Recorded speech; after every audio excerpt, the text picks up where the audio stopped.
Teoria de Lawrence Kohlberg. Estágio 1. Obediência, punição, poder superior ou evitar aborrecimento. Estágio 2. Individualismo instrumental, egoísmo. A ação só é correta se satisfaz a sua necessidade apenas ocasionalmente a do outro. Estágio 3. Bom rapaz, boa menina. Busca de aprovação para agradar os outros, preocupa-se com a aparência. Estágio 4. Manutenção da ordem e da autoridade. Estágio 5. Legalismo contratual. Estágio 6. Princípio ético. Quando a criança atinge os 5 anos de idade, ela está plenamente madura. Ela já tem consciência de si, ela já sabe da sua existência, ela tem consciência da sua individualidade e é o momento mais precioso para começar o aprendizado. É nesse momento que ela está pronta para o aprendizado. Aqui acontece uma coisa interessante. Toda a sexualidade da criança é interrompida, para. Deus criou isso para que ela pudesse desenvolver o seu intelectual, o seu intelecto nesse momento, e com isso ela vai poder cumprir um papel muito importante que Deus nos chamou, que é subjugar a terra, dominar a terra e subjugar a terra. Nessa faixa etária, as crianças têm todas as chances de aprender melhor. E existem alguns processos que a gente precisa entender como é que educa a criança nessa fase da vida. O objetivo dessa nossa conversa, principalmente entre 5 e 11 anos, é criar ou ensinar aos pais como trabalhar a personalidade da criança, os valores morais, a consciência e o senso de justiça solidária. E a gente vai estar tratando disso. Eu tenho comigo aqui a Michele. Michele, nós nos conhecemos há alguns anos atrás e ela me fez uma pergunta acerca de como ela poderia ajudar na educação da filha quanto à questão de leitura, e eu passei algumas orientações e eu gostaria que ela compartilhasse conosco o resultado disso aí. I worked with Evaldo for about a year, and I'm here to talk about how some of these methods and strategies worked to help my daughter and my family with her education, learning how to deal with money, and also how to work towards goals for the future. My daughter was 6 at the time, and now she's 7. Evaldo taught me about the program and the methods that he uses to help stimulate kids to work towards a future goal. And those goals can be education, they could be financial, they could be special privileges that she wanted to do. She selected the goal that she wanted to work for. We used the methods that Evaldo spoke about, created a chart, gave her rewards as the process went on, and she loved it. She's done extremely well. We continue to use this whole process of working towards rewards, and rewards that she picks, not things that I want for her, but things that she wants, and it's been very, very successful in helping her work more effectively towards those goals. I think it's something that is wonderful. It's been very good for me and for my family, and I highly recommend that you try these strategies with your own family. Gostaria de ler um texto muito importante que eu creio que Deus, quando falou com Israel, ele estava exatamente trabalhando com esse povo na educação dos seus filhos nessa faixa etária. Deuteronômios, capítulo 11, do versículo 13 ao versículo 22. Preste atenção nisso aqui. Portanto, se vocês obedecerem fielmente aos mandamentos que hoje lhes dou, amando o Senhor, o seu Deus, e servindo-o de todo o coração e de toda a alma, então, no devido tempo, enviarei chuva sobre a sua terra, chuva de outono e de primavera, para que vocês recolham o cereal e tenham vinho novo e azeite. Ela dará pasto nos campos para os seus rebanhos, e quanto a vocês, terão que comer e ficarão satisfeitos. Por isso, tenham cuidado para não serem enganados e levados a desviar-se para adorar outros deuses e a prostrar-se perante eles. Caso contrário, a ira do Senhor se acenderá contra vocês E ele fechará o céu para que não chova e para que a terra não produza. E assim vocês logo desaparecerão da boa terra que o Senhor lhes está dando. Gravem essas minhas palavras no coração e na mente. Amarrem-nas como sinal nas mãos e prendam-nas na testa. Ensinem-nas a seus filhos, conversando a respeito delas quando estiverem sentados em casa e quando estiverem andando pelo caminho, quando se deitarem e quando se levantarem. Escrevam-nas nos batentes das portas de suas casas e nos seus portões, para que, na terra que o Senhor gerou, que daria a seus antepassados, os seus dias e os dias dos seus filhos sejam muitos, sejam tantos como os dias durante os quais o céu está acima da terra. Se vocês obedecerem a todos os mandamentos que lhes mando cumprir, amando o Senhor, seu Deus, andando em todos os seus caminhos e apegando-se a Ele. Entre os 5 e 11 anos da nossa existência é o momento mais crucial na educação. É o momento que a gente mais aprende.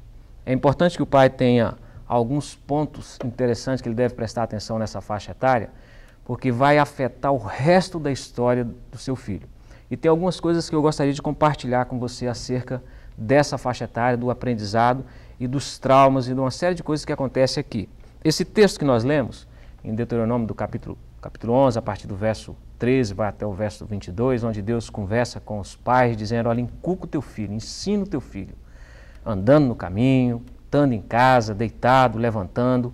Ele está dizendo o seguinte, olha, todo instante, todo tempo você precisa estar repetindo esse processo de ensino, falando com ele em todos os instantes para que ele possa gravar, para que possa ficar na memória dele, para que o resto da história dele, cada vez que essa circunstância vier, ele sabe como sair dela. E eu quero falar com vocês sobre o processo biológico de aprendizagem primeiro, antes da gente trabalhar o que a parte emocional e a parte psicológica. O processo de aprendizagem ocorre da seguinte maneira. As informações chegam até nós por uma das 5 fontes, ou das 5 janelas da alma, seja visão, audição, pelo olfato, pelo palato ou pelo tato. Uma dessas formas ela vai chegar até nós. E o cérebro transforma isso em impulsos elétricos. E esses impulsos elétricos eles vão percorrer de um neurônio até o outro, até chegar onde vai ser alojada e armazenada a informação. Entre um neurônio e o outro existe um espaço, conhecido como sinapse. Esse espaço é por onde a informação passa. E quando a informação passa de um espaço para o outro, é quando ocorre a memorização. Aí onde é que estão os traumas, aí onde é que está o conhecimento, aí onde é que está baseada a inteligência, a capacidade que o indivíduo tem de armazenar informações. Quanto mais repete o percurso, ou quanto mais aquela informação passa nessa sinapse, melhor fica o aprendizado. Nós chamamos isso de memorização. Olha só o que esse texto aqui disse, o que Deus falou com o seu povo. Ensina, encuca, fala com eles quando estiver no caminho, quando estiver em casa, coloca uma placa na porta da sua casa, nos batentes, coloca as informações em todos os lugares para que ele possa processar essa informação, para que essa informação passe por essa sinapse milhares e milhares de vezes. Quanto mais essa informação passa nesse caminho entre um neurônio e o outro, passando pela sinapse, e aí há uma descarga de hormônios, e não é o nosso papel aqui falar sobre isso, está muito mais biológico, muito mais na área médica, mas apenas eu quero tratar da área do psicológico, de como formar o seu filho. Quanto mais essa informação passa nessa sinapse, mais ele memoriza, melhor fica. E é claro que o mesmo caminho que passa as informações da qual vai fazer um homem, é também o mesmo caminho que passa as informações que vai prejudicar o emocional e a vida dele. Então, cada ação que você tem na sua casa, cada atitude que você tem na sua casa, e as informações vão chegar por uma das 5 vias das quais nós já falamos, ela vai passar repetidas vezes por esse processo, ela vai trazer uma memória naquela criança. Essa memória pode ser positiva, como essa memória pode ser negativa. O nosso objetivo nessa aula aqui é muito mais ensinar você como educar o seu filho. Eu estou mais centrado no ponto positivo da educação do que nos traumas em si. Traumas vão vir numa outra conversa que a gente vai ter. Qual o objetivo que você tem com o seu filho nessa faixa etária? É construir nele a personalidade. Você vai ter outros elementos que vão estar trabalhando na vida dele quanto à vida profissional dele. Ele vai começar a ir para a escola, vai começar a aprender a lógica, trabalhar com matemática, com os números, vai começar a aprender a leitura para poder interpretar a vida. Mas o seu papel nessa faixa etária é trabalhar a personalidade do seu filho. É claro que a escola vai estar ajudando, mas não é a escola responsável por esse papel. Esse é o papel paterno, esse é o sacerdócio dos pais. E construir personalidade tem um caminho que você precisa entender. Personalidade é feita da seguinte maneira. Primeiro, você tem valores morais. Você constrói no seu filho valores morais. Os valores morais, ou a moral do seu filho, vai construir o caráter dele. O caráter é a forma que ele vai se reagir pelos valores morais, como ele vai andar, como ele vai interagir com os valores que você o ensinou. E esses valores morais que fez o caráter dele, vai dar uma cara no seu filho. Aí sim, é o que a gente vê, é o que a sociedade vai ver nele. Chamamos isso a personalidade do indivíduo, somada à sua sexualidade, com também o seu humor, seu temperamento, a maneira que ele reage emocionalmente aos encontros e desencontros da vida. A personalidade é a soma do seu caráter, mais sua sexualidade e mais o seu temperamento. Então isso é a cara da pessoa, o que ele é, o que a gente vê. Fulano é uma pessoa tranquila, é uma pessoa séria, honesta, ou o contrário de tudo isso. Personalidade vai definir quem essa pessoa é. E o temperamento vai fazer com que ele interaja com as outras pessoas. Existem 4 formas de temperamento, ou 4 temperamentos: sanguíneo, colérico, fleumático e melancólico. Todos são bons, todos têm pontos positivos como pontos negativos que precisam ser observados. Mas há um outro aspecto que vai fazer essa pessoa, ou esse indivíduo, essa criança, a ter uma personalidade bem definida. E isso é a consciência dele. Essa consciência é o conjunto de valores que você estabeleceu na vida dele ao longo desse período que você ensinou a vida dele. Ensinou ele a comportar, como viver, a ter uma vida de acordo com a sua fala. Ou seja, as ações dele são extremamente verdadeiras porque a fala dele está de acordo com aquilo que ele age. Ele não tem uma vida hipócrita, fala uma coisa e vive outra. É importante os pais pensarem nisso porque essa vai ser a história dele para o resto da vida. E 5 a 11 anos de idade é quando a gente constrói a personalidade dos nossos filhos. A inteligência é uma coisa interessante também pensar nela. A inteligência não é herdada. A inteligência é adquirida, é ensinada. É um processo, não é um instante. Não é biológico. É a relação do indivíduo com o ambiente, com o que ele vive, com o aprendizado que ele tem, como ele reage nesse ambiente. É essa relação ambiente-pessoa que nós conhecemos como inteligência. E é importante entender que a inteligência é adquirida e é um processo ensinado. Não importa se o pai seja uma pessoa com muitas informações teóricas ou com faculdades ou não. O importante é que ele saiba ensinar o seu filho a adquirir esse conhecimento e viver dentro desse conhecimento. Isso é o processo de inteligência. O ambiente tem uma importância fundamental na vida da gente, porque é o ambiente que vai formar a nossa moral, o nosso conceito de moralidade. Então a nossa casa, a casa dos nossos pais, como era o conceito de moral que era apresentado na nossa casa, não o que falava em si, não é o tanto que o pai fala assim, você tem que ser isso, você tem que ser aquilo, mas é a comunhão entre o que fala e o que vive na casa. No Salmo capítulo 1, é interessante a gente ler esse salmo, ele diz o seguinte: Bem-aventurado o homem que não anda no conselho dos ímpios, não se detém no caminho dos pecadores, nem se assenta na roda dos escarnecedores. Antes tem o seu prazer na lei do Senhor e na sua lei medita de dia e de noite. Como eu estava dizendo, o ambiente tem esse poder de formar a personalidade da gente.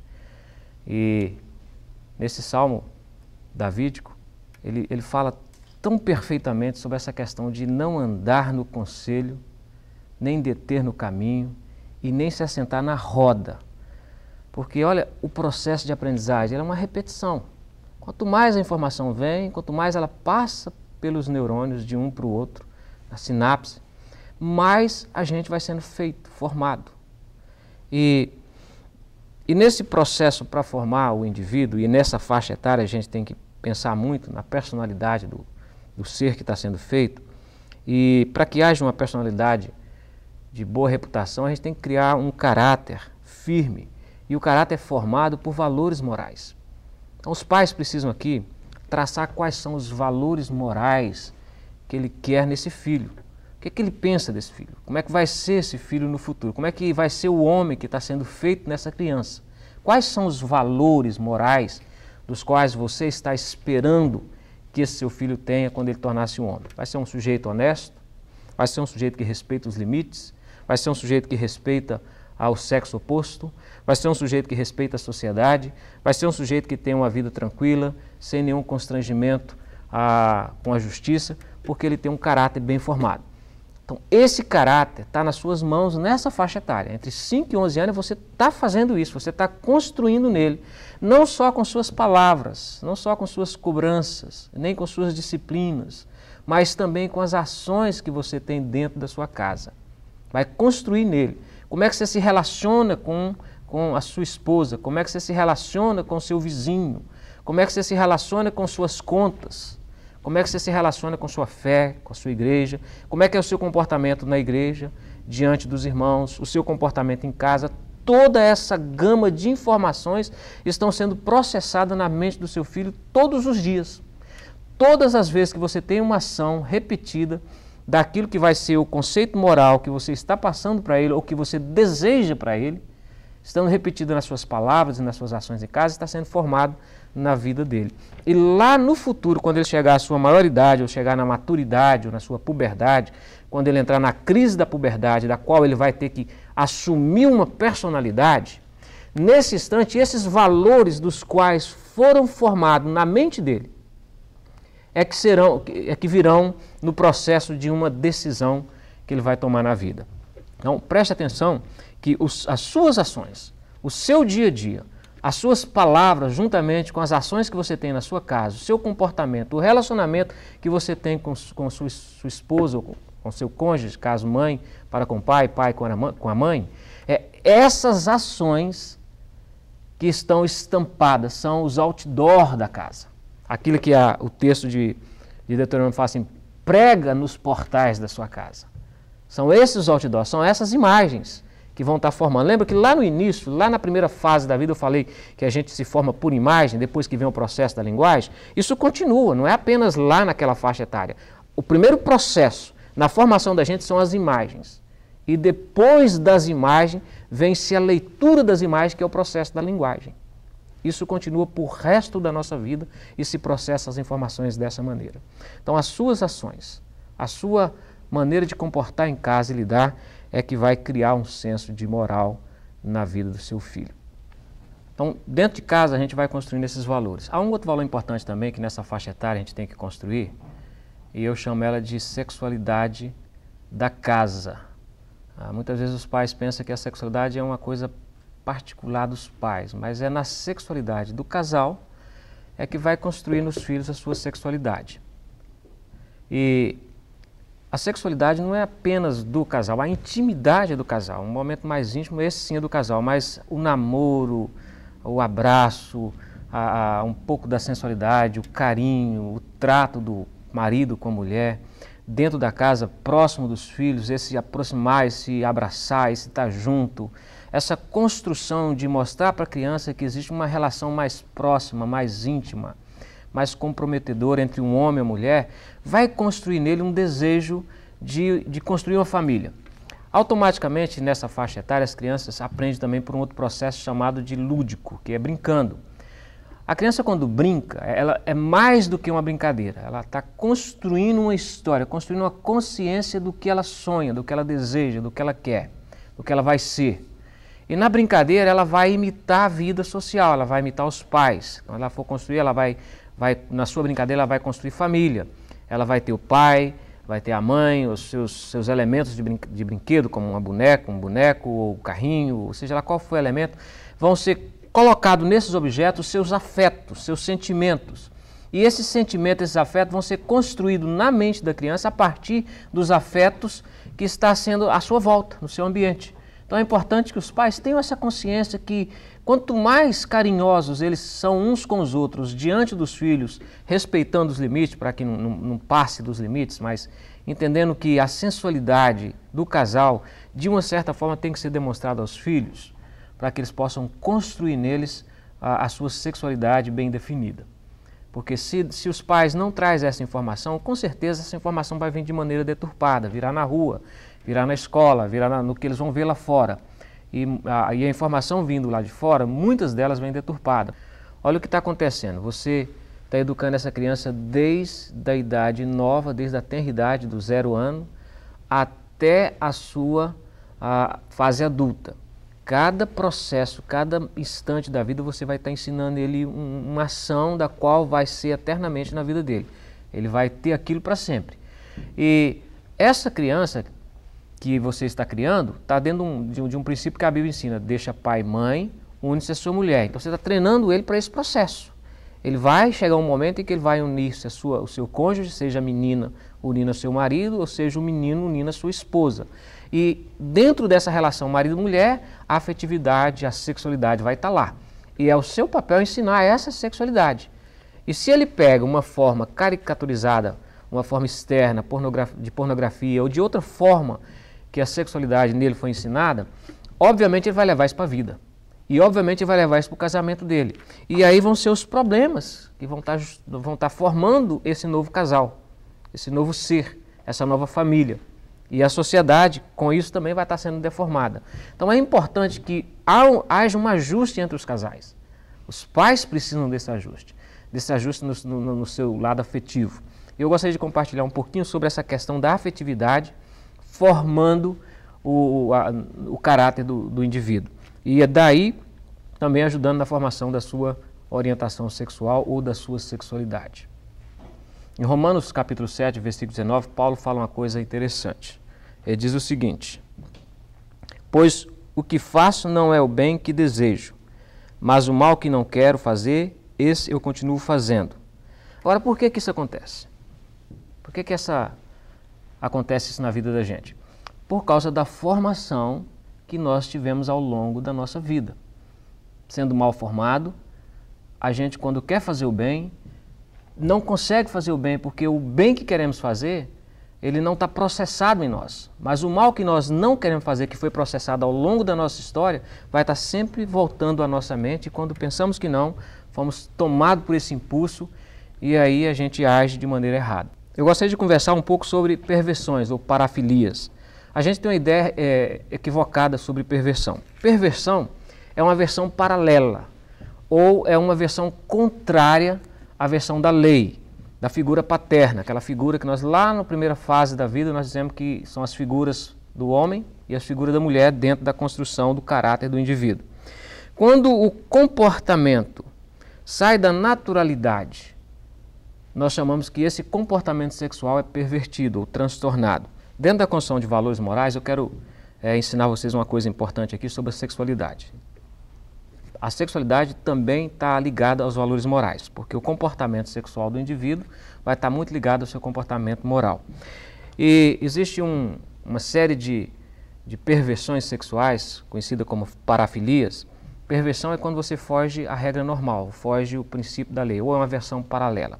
Nós temos pessoas que adoeceram sua mente na sexualidade, como exibicionistas, fetichistas, pedófilos, homossexualizados, masoquistas, sadistas. É uma série de perversões da sexualidade que, quando é levado para dentro do matrimônio, quando traz para o casamento, vai ser danoso para a relação marido e mulher, como também vai ser danoso para a criação dos seus filhos. E, obviamente, muitas dessas violências domésticas estão muito ligadas a essa má formação da sexualidade do indivíduo. Por causa de uma formação inadequada, automaticamente ele torna-se uma pessoa violenta, ou uma pessoa tímida, ou uma pessoa que não tem controle da sua sexualidade, e perde o controle. Agora, o que é uma sexualidade natural e normal? Uma sexualidade natural e normal é quando você busca o prazer seu e da sua companheira, e esse prazer vai fazer com que haja uma afetividade ou uma harmonia no lar, para que seus filhos possam perceber que existe uma boa relação e não ter uma ambivalência naquela casa, e com isso vai construir uma pessoa com um caráter mais bem moldado, por causa dos seus valores morais. Os seus valores morais foram bem formados nessa faixa da vida, quando ele percebeu nos pais que há uma harmonia na relação deles. Quando chegar o momento em que eles despertarem para a sua vida sexual, eles vão buscar essa informação lá nos pais e automaticamente vão comparar com as informações que tem na rua. E aí entra aquela fase da crise, onde eles vão ter que definir qual é que eles querem, qual é que eles vão aplicar na vida deles. E é por isso que os pais precisam de estar fazendo esse processo repetidas vezes, estando presente com os filhos, sendo carinhoso um com o outro. Esse carinho, essa constância, esse amor que os pais dão um para o outro na frente dos filhos, em todo o tempo, isso ao longo dos 5 até os 11 anos de idade, isso se processou de muitas e muitas maneiras, em muitas e muitas ocasiões, passou pela mesma, aquela informação passou pelos mesmos neurônios muitas e muitas vezes. Então há essa memória de uma sexualidade amorosa, sadia, equilibrada na mente dessa criança, embora ainda não tenha nenhuma impulsão sexual, mas tem uma visão de sexualidade. Quando essa informação chegar, ou quando os hormônios chegarem e que o atirarem para a sua sexualidade, essas informações vão estar armazenadas na mente deles. E aí o senso moral vai vir à tona. É importante entender que nesse processo de formação do indivíduo, da moralidade do indivíduo, a nossa finalidade de formar a moralidade dele, ou o conceito de moral para criar nele um caráter, é que vai chegar um instante da vida que ele vai despertar para um senso de justiça. Esse primeiro senso de justiça, e você vai perceber isso normalmente nas crianças entre 8 e 9 anos de idade, é quando eles começam a questionar as nossas ações ou as ações dos pais em relação a eles. E é uma frase muito comum que essas crianças nessa faixa etária falam: isso não é justo, não é justo, isso não é justo. Eles usam muito essa expressão. Mas essa expressão, quando eles usam nessa faixa etária, está muito mais uma expressão egoística, não é justa a partir do ponto de vista deles. Lembra lá o que Kohlberg diz acerca da moral, da formação da moral, que nessa faixa etária a formação da moral da criança está muito mais voltada para o seu egocentrismo, para si mesmo. Por exemplo, quando a criança nessa faixa etária divide o seu brinquedo por si mesmo, ela dá para outra criança um brinquedo para que eles brincam junto, não é porque ela pensa no bem-estar da outra criança. Ela divide o brinquedo porque ela está pensando que a companhia daquela criança com ela vai fazer o momento ser mais agradável. Então, na verdade, o dividir não está ligado a outra pessoa, ao objetivar o seu afeto, mas está ligado em o seu próprio egoísmo, a melhorar o seu bem-estar. E o nosso trabalho como pai nesse momento é criar essa ruptura, é trabalhar em cima dessa criança para que embora no processo da sua formação moral ele tenha esse sentimento, é a gente trazer nele a consciência que o senso de dividir é porque nós precisamos e dependemos e vivemos em sociedade. Nós não somos seres isolados, nós